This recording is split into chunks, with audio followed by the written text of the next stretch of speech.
sisters actually, funnily enough, who aren't here, and they're on their way. And so basically we started this reading group as an initiative because we kind of thought, well, we started, it was just a grassroots thing, it was just a bunch of us, about 5 of us all together, and we wanted to open it up for sort of the public because I think that we can get a lot more out of it in terms of discussion purposes. And our political character is decolonial, and essentially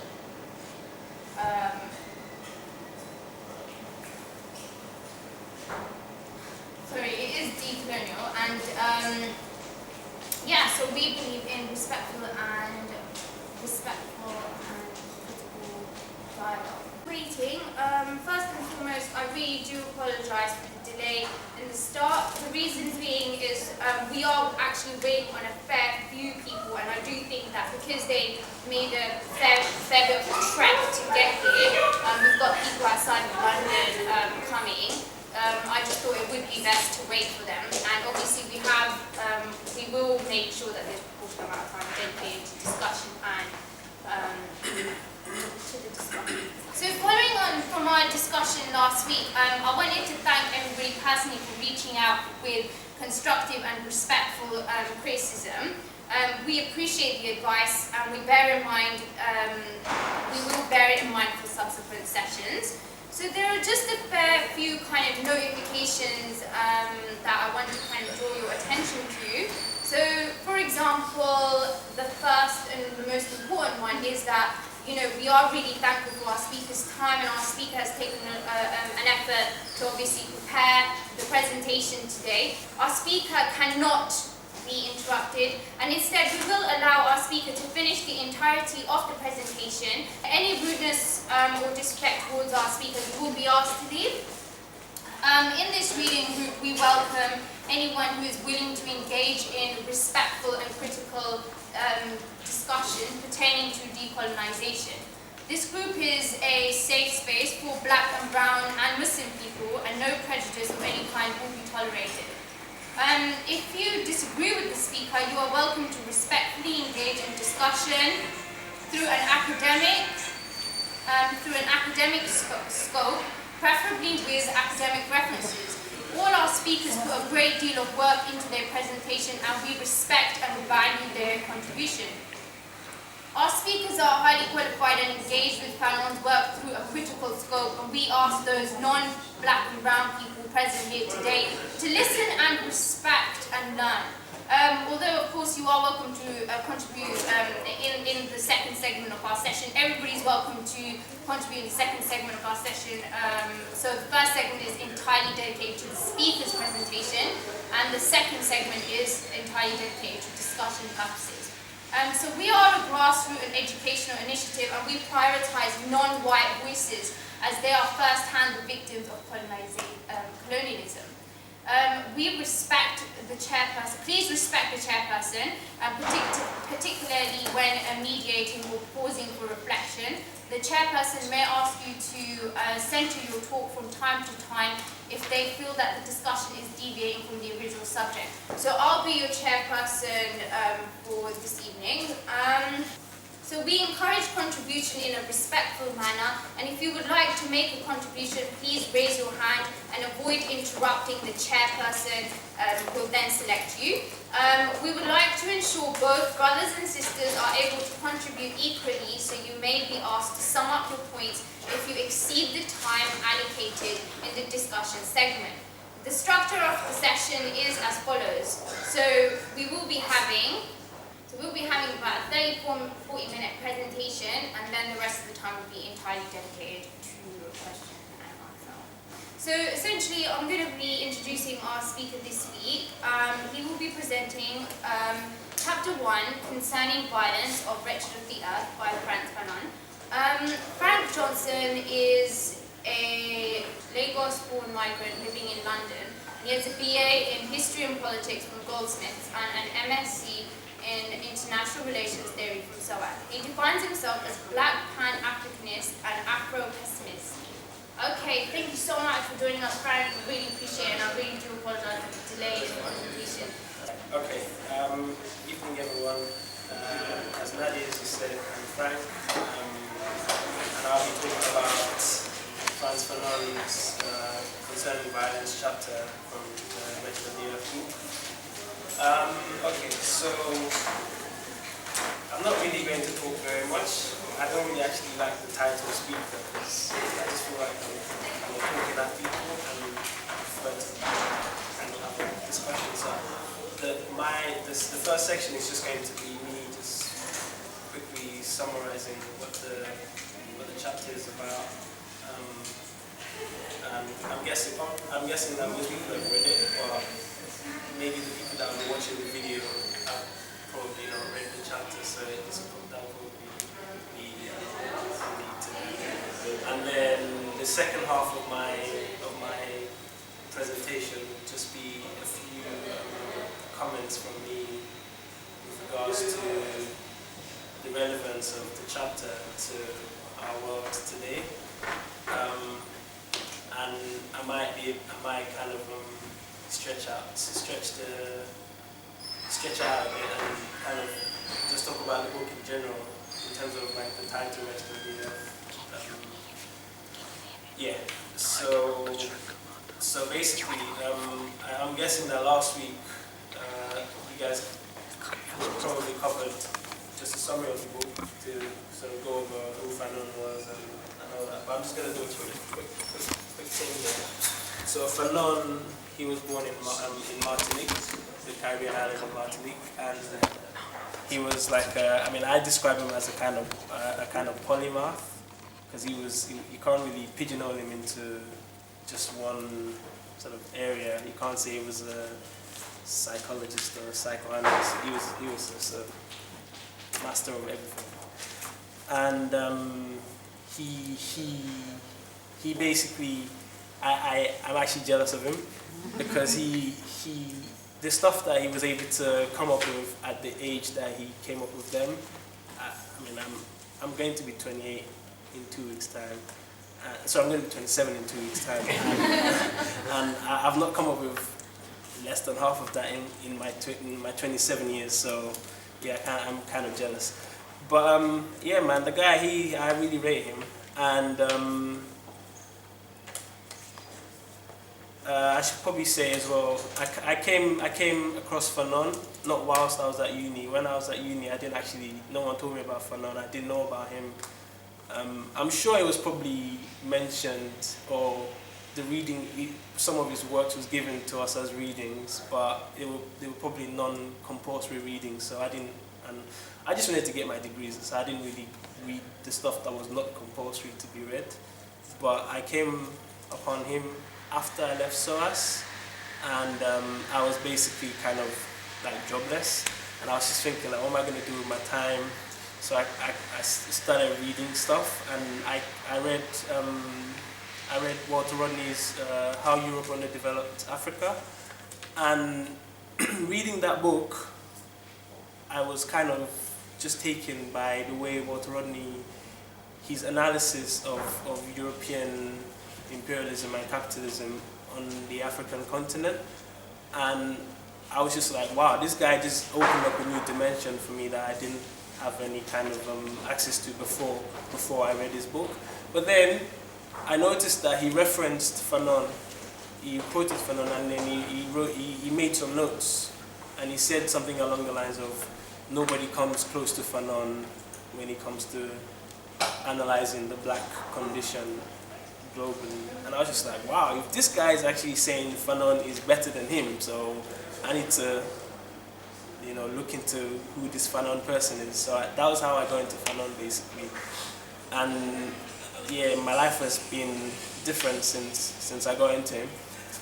Anyway, enough of that.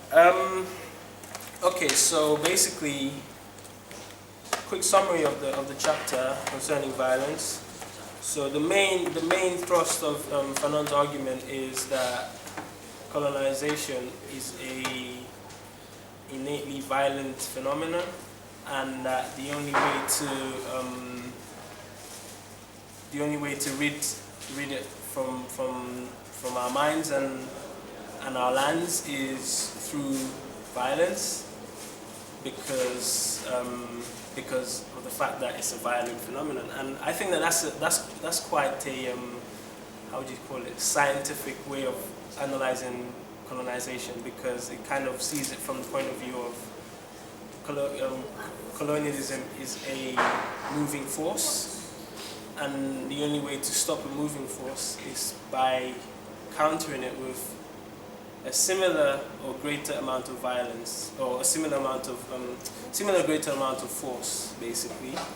And that was the point of view that I see Fanon coming from in his analysis, in the main analysis in his analysis of colonization. Okay, so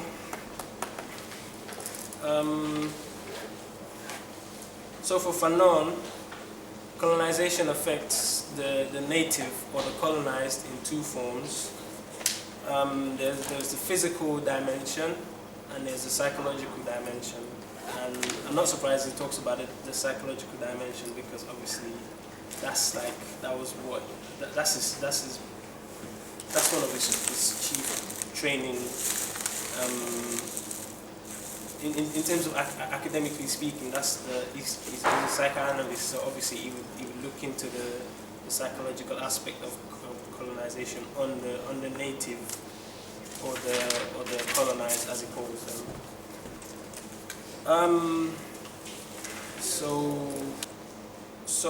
Fanon in the chapter he sort of goes over why violence is necessary to remove colonization, or why decolonization has to necessarily be a violent phenomenon in order to be successful.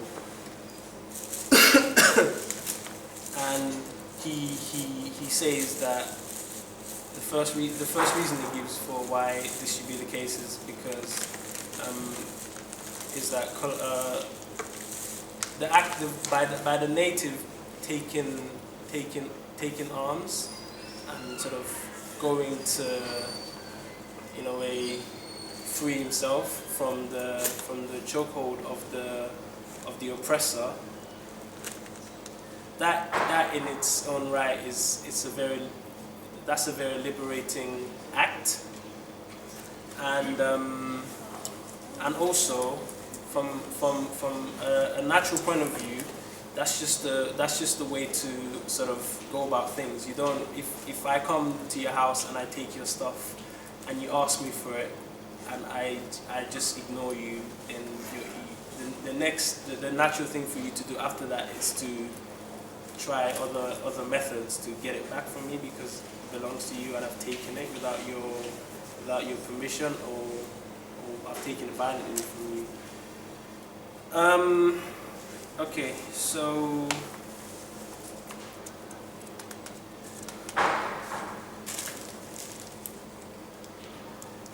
furthermore, Fanon then goes on to kind of do a profile of the native, and he talks about how the native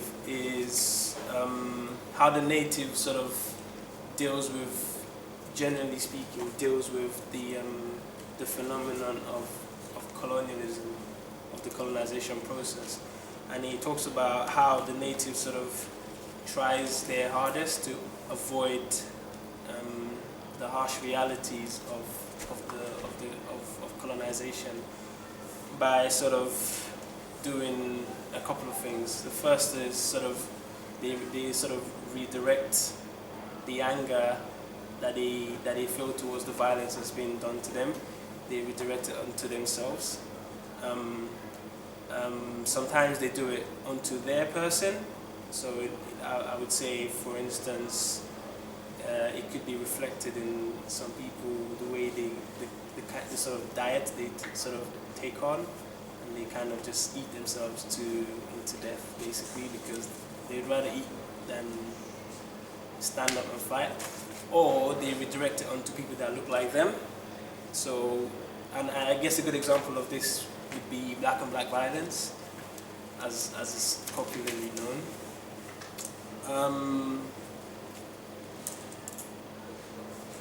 he also talks about how the native sort of goes into sort of stays in a state of dreaming and using dreams as a way to sort of avoid facing up to the reality.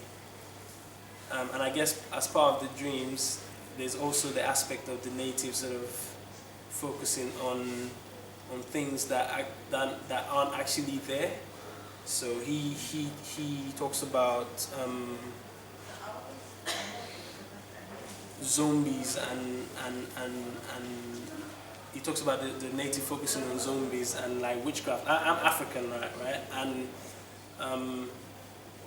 I see this sort of manifest itself within, say, my traditional African culture, where instead of us to sort of see that the root cause of our problem lies in the very act of, say, I'm from a country that was formerly colonized by the British. So instead of seeing how our problems lie in British colonialism or the after effects of British colonialism, we would rather say, oh, I'm poor because some grand uncle in the village has put a curse on me and I can't get a job.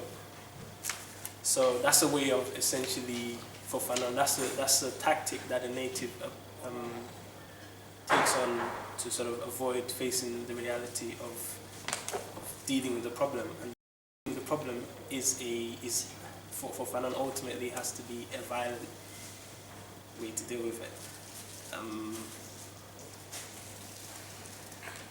And then, so following on from sort of the profile of the native, he goes on to talk about the various sort of groups that are involved in the decolonization process when the process sort of becomes sort of gets kick-started.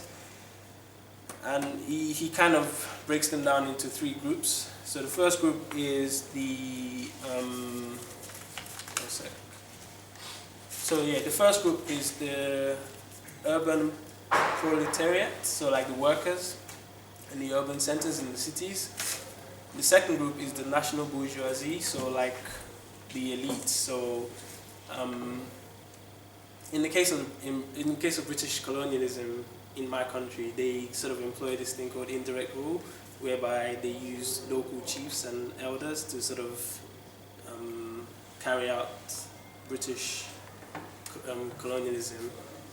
And those chiefs, because they're essentially tools of British colonialism, their children then get sent to Oxford and they become the first lawyers in Nigeria or the first medical doctor, as if there was no medicine before the British came. But anyway, that's a different discussion. But anyway, these guys, this first lawyers, this first medical doctors, they get their degrees from Oxford and Cambridge, and then they come back, they maybe set up a practice at home, and then they see that their people are suffering, and then they decide to get into a sort of movement to try to remove the British or the French or the Portuguese from their lands. So that's the second group. So the first group is the workers. The second group is the national bourgeoisie, and the final group is the peasants. And obviously these are the people who are living in the countryside. These are the people who suffer the effects of the colonization process the most, according to how Fanon sort of breaks it down in the chapter. And for Fanon, because these people are the most disaffected by the colonization process, they're also the ones who are the most revolutionary when it comes to the complete overthrow of the settler from their lands. So Fanon sees them as having the revolutionary sort of key in their hands. There's also the lumpen proletariat, who are basically the folks who have sort of migrated from the countryside to the city, but basically are not able to get jobs, and then they kind of just fall into the how do you call it, like the corners of the urban sort of areas. They're also, I see them as also being quite revolutionary, but for Fanon, the peasants are the most revolutionary in the decolonisation process. And then going on from that, then Fanon talks about after independence, the new country should seek to sort of gain reparations from his former colonizer, and he makes a point which I don't really think this is Fanon talking, because I don't think that a man who talks about how decolonization is a violent process should be saying that once decolonization has taken place, if the former colonial settlers or masters, if they offer you help, then you should take it, because that's a form of reparations. This is what he says towards the end of the book. I don't really think that that's Fanon talking. I think that maybe that's the editor that just maybe forced his hands to put that into the final bit of the book of the chapter. But yeah, that's basically a quick summary of what the chapter is about. So my own sort of analysis, I kind of started with that already in the sense of the reparations issue. And on my way coming here, I came across this on the bus. Someone left it on the bus, I guess, for people to pick up. And it's basically, I don't know if people can see it properly, but it's about it's titled the African Emancipation Day Reparations March, and it's taking place on the 1st of August, next week. And basically, this is what the African Caribbean population here in London, this is what they do like every year. They start marching from Brixton, they go all the way to Parliament, they demand to give a petition or whatever to Downing Street, and then they march and they make some noise in central London, and then they march back to Brixton. What are you doing, man? and they march back to Brixton. And what they're asking for is reparations from the British state for what the British have done in the Caribbean islands, as well as African countries, or black countries everywhere. And really, he went there last year with his mum, and he was saying, I was having a discussion with him, and he was saying that he felt like, I asked him what he thought of it, and he said it was a party atmosphere. He felt like it was carnival for him, and that was quite telling, because he's 8 and he felt like it was a kind of carnival, and for me that's telling, because according to Fanon, the process of decolonization is a messy process. The process of seeking reparations should be a messy process, not a party sort of atmosphere where everyone's just like fine and feel good about themselves. And then they get high on this feel-good thing, and then after a couple of, now the high has come down, they have to go recharge it next week. And by the way, I'm not trying to like diss them. I just think like every year we sort of go on marches like this, and nothing really gets done, because really the oppressor knows that that's all we will do. And if anything, even the oppressor sees this as kind of validation of their system, because they say as, look, these people, they have freedom of speech and they're exercising it. So that in a way, it works in a type of, it works paradoxically to actually further cement the place of the oppressor as the oppressor, instead of seeking to displace it. And okay, so I know that in this age of terrorism, talking about violence against white structure, white society, can get you, can make you end up in Guantanamo Bay, or I don't know, make you lose your job and whatnot. But I think one of the things that Fanon covers in the book is he's not naive to the fact that the native is weaker, materially speaking, in relative terms to the oppressor, and so he knows that in an open battle, the settler would win if in a kind of open face-to-face combat. So he sort of goes into he goes a bit into guerrilla warfare as a sort of military tactic, and this is not really new. I mean, war has always been about guerrilla warfare until I guess the Romans came and sort of made war more of an open sort of battlefield thing and whatnot. But so essentially, what Fanon is saying is not be deterred by sort of the seemingly overwhelming strength. I mean, the British state sort of spends so much money on nuclear weapons and other types of weapons that to the ordinary man on the street they might seem like they're powerless to sort of do anything about this. But we just have to sort of study our history and sort of tap into the pain that we feel instead of trying to distance ourselves from it by, I don't know, watching X Factor or going to Nando's or and whatnot. And obviously we have to eat, but not eat as a way of forgetting our pain.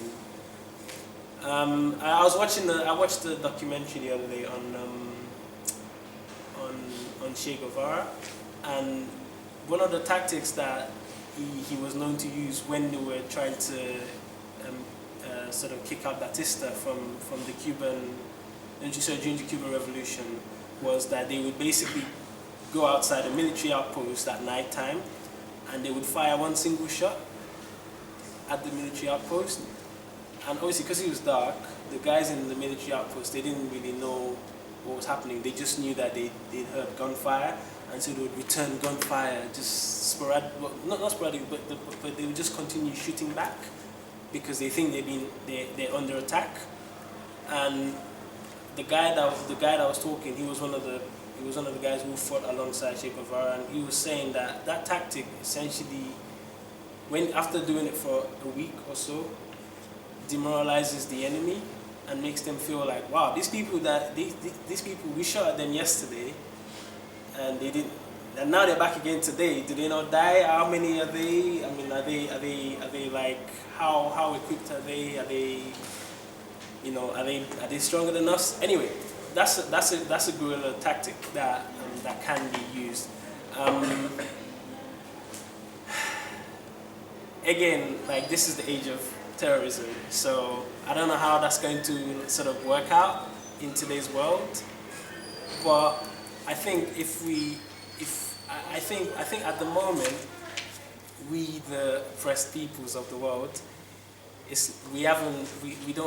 feel like we haven't got to our limits yet. Because once we get to our limits, then we will fight back, and we will fight back whichever way we see fit. Like, you see those folks who are trying to cross the Mediterranean. Yeah, man, like they've reached their limit, and that big sea of water is not going to stop them from conquering that limit. You saw the I don't know if you guys saw the the Spanish, they built a wall in Morocco. It's kind of like Fortress Europe, but it's on the African continent. It's a wall to keep all the black people out of Europe. And you see people climbing the walls over, and the walls are quite tall, they're quite huge, and that's people reaching their limits. So I feel like as a global collective, especially us black people, we haven't really reached that limit yet. When we do, we will. We will start seeing things happening that will show us that yes, we have reached the limit. Another thing I wanted to sort of quickly touch upon is the notion of and I'll finish on this as well. It's the notion of the who is the wretched of the earth. Okay, now, so I know, like, there is colonization and European imperialism, and even to some other people, Arab imperialism has sort of been quite punitive against them, and in a sort of intergenerational way as well. Not just one generation, but multiple generations.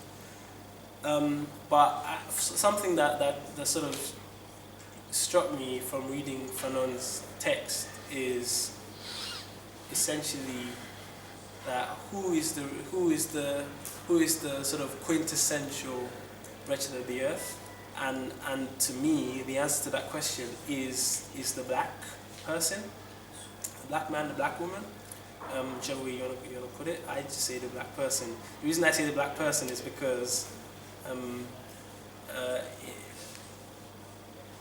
the black person isn't, or the black as he kind of calls it in black skin white masks, is essentially the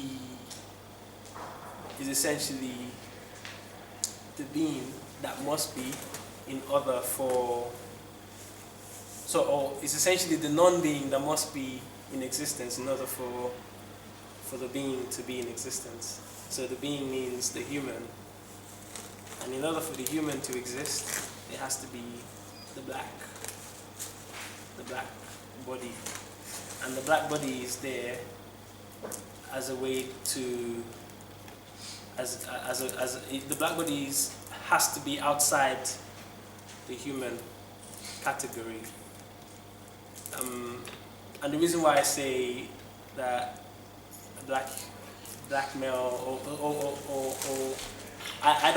the reason why I say black person instead of black woman or black man is because I feel that gender is a function of the human category, and because we're excluded from the human category, we're not really gendered. We can't really claim a gender because gender doesn't really work for us. It works for the human, and the quintessential human is obviously the white body, the white person. And then there is the non-black, non-white people who are basically sort of hierarchically arranged on the I don't know what type of hierarchy it follows, but the black body is essentially outside of that. And to answer the question, who is the quintessential wretched of the earth? I feel that the black person is the quintessential wretched of the earth. And I feel that even though Fanon was in Algeria writing or dictating the book itself, I feel that he was trying to connect to something much more than just the Algerian fighters who were trying to trying to remove the French colonialists from their lands. I think he was connecting to something much deeper than that, something that I would say is the sort of the ontology of blackness. I think he was connecting to that, and I think that that's something that we should seek to take from Fanon's sort of writing, because once you understand the ontology of blackness, then you also understand the ontology of the human, because they're both connected. And so that's the end of my presentation. I hope I was able to explain things as clearly as possible. And so now I'm happy for us to have a sort of discussion. And that was what I first read. When I read it, I wanted to I was angry. I was angry at that point. I wanted to just go and get AK-47 and just cause rampage. But obviously I didn't do that. But basically, I mean, listen here. I think that chapter is important because it sort of sets out the tone for the rest of the book. And I know that towards the end of the book, he talks about the psychological effects of like PTSD, post-traumatic